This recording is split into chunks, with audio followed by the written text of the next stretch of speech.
because it's National Singles Day. So if you're dateless on date night, or last night you were dateless, should you settle for just someone to get out of the house? Well, our next guest says no way. So please welcome Nina Atwood, author of Temptations of the Single Girl.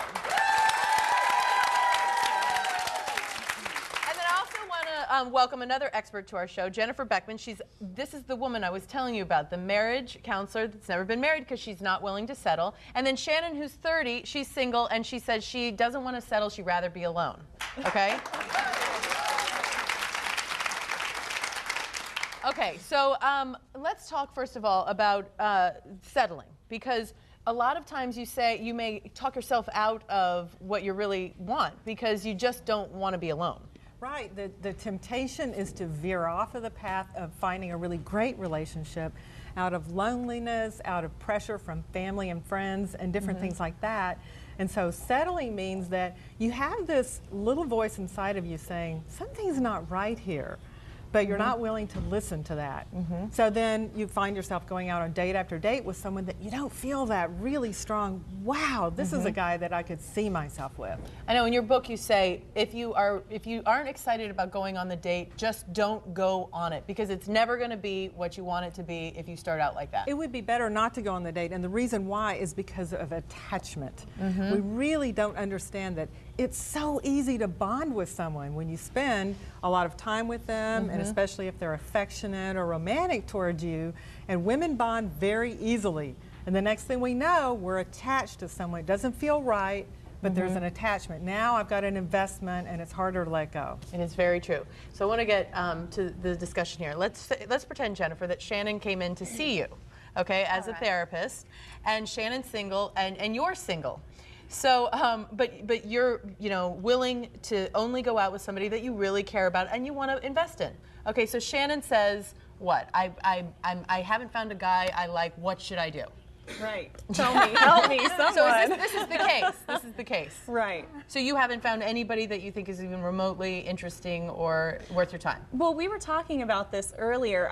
I feel like I've met a lot of great guys. I just don't know that they're the right guy for me. And there's such a fine line between feeling like you're getting everything that you deserve and everything you're looking for, and then wondering if maybe your standards are too high. Now, Jennifer, what would you say about that? Well, I would probably ask what it is that makes you continue to go out with these guys that you know that you don't want to. For instance, we were talking back there, she was telling us a story about a guy. Tell the story about the guy that you'd gone out with and the response you were getting from him and what you continued to do anyway. This is good. This is good. Here's what she did. Well, I was supposed to go out of town for a weekend and my plans changed, and so, I was talking to this guy. I immediately called him and I was like, so what are your plans for tonight? And he was like, well, I was thinking about doing a guy's night. And I was like, oh, okay, so you guys are going to go out? He was like, well, I haven't actually talked to anyone yet. I'm just thinking maybe I'll do a guy's night. And so in my head, I'm thinking, okay, this guy's just not that into me because now I'm here and he's not like, great, let's do something. And what did you do with that? Yeah. And so I was like, okay, well, I'm going to be here now and I would like to go out. So would you like to do something? And I got like a noise. This is what we were laughing at backstage. It wasn't even really a response. It was more of a grunt. Right. At which point, I would have said at that point to go, okay, I would cut it off at that point. I mean, the moment you heard him hem and haw is the moment you say, this is not somebody. Right, because the temptation is to take the lead. That we as women, we think, well, if a guy's hesitating, oh, he needs help. I'll help him. Right. So then we take the lead instead of taking your cues. And if you took your cues, you'd know, he's not into this. He's not into me. So I just need to let it go. So this is sort of one of those he's just not into you moments that we sort of have to. Yeah. But one of the things you said, and I think this is also applies to married people, because you end up settling. Sometimes you may end up settling so much, and this is the beginning of settling into marriage too, because as you said, we grow attached, we feel invested. And then we sometimes end up getting married because we feel that way. And so you could be married in a relationship like this that, where you don't feel like you're getting back what you're putting in. And that's always a very tough situation.